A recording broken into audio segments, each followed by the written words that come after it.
አንዳንድ ጊዜ ህይወት ከባድ ትመስላለች። ሌሎች ሲያዩን ደስተኞች ሲሳካላቸውና ሲወደዱ ስናይ ልባችን ትንሽ ያዝናል። እንዲህ እንላለን፣ እኔ ለምን እንደሱ አይደለሁም? ለምን እንደሷ ተወዳጅ አይደለሁም? ነገር ግን ትንሽ ዝም በል። ዛሬ አንድ ታላቅ እውነት ልነግርህ እፈልጋለሁ።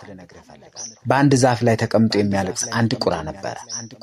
እያለቀሰ ማንም አይወደኝም፣ ሁሉም ይጠሉኛል፣ ሞት ከዚህ ህይወት ይሻላል አለ። አንድ ጥበበኛ መነኩሴ ጠጋ አሉና ምን መሆን ትፈልጋለህ? ማህቶ፣ በቀቀን ወይስ ፒኮክ ልፈጽምልህ አሉት። ቁራው በደስታ ወደ ማህቶ በረረ። አንተ እጅግ ደስተኛ መሆን አለብህ አለው። ማህቶ እንዲህ አለ፣ ነጭ ቀለም ብቻ ነው ያለኝ፣ ሌላ ቀለም የለኝም። በቀቀኑ ብዙ ቀለም ስላለው ከኔ በጣም ያምራል፣ እሱን መሆን ተመኝቻለሁ አለ። ወደ በቀቀኑ ሄደ። ተመሳሳይ ጥያቄም ጠየቀው። በቀቀኑም አለ፣ ሰዎች በኬጅ ያስቀምጡኛል፣ ምን ደስታ አለኝ። ፒኮክን መሆን ተመኝቻለሁ አለ። ወደ ፒኮክ ሄደና አሁንም ተመሳሳይ ጥያቄ ጠየቀ። ፒኮክም በኬጅ ውስጥ ታስሮ ነበር። አለቀሰ። ሰዎች ላባዬን እየነቀሉ ይወስዳሉ፣ ያቃጥለኛል። በዚህ መካነ አራዊት ውስጥ ታስሬያለሁ።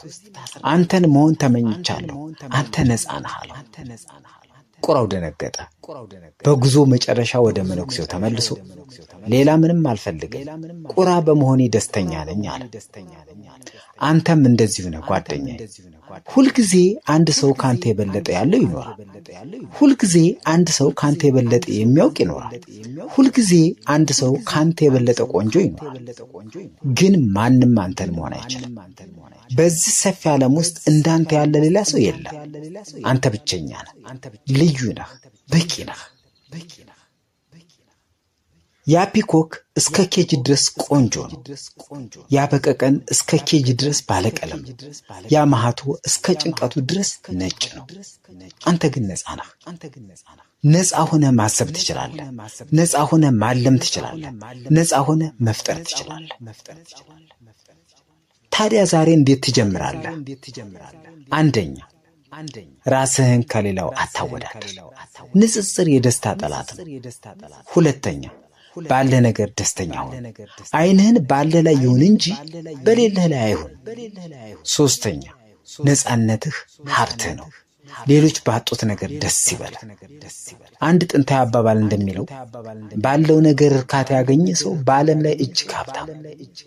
እንግዲያውስ ዛሬ ከእንግዲህ ራስህን ከማንም ጋር አታወዳድር። ዓይንህን ወደ ሌላ ሰው ሳታደርግ ወደፊት ተመልከት። ምክንያቱም አንተ በቂ ነህ። አንተ ነፃ ነህ። አንተ ነህ እና ያ በራሱ በቂ ነው። አሁን ፈገግ በል። አንተ የዚህ ዓለም ልዩ ልጅ ነህ። አመሰግናለሁ። ሰብስክራይብ እንዳይረሳ።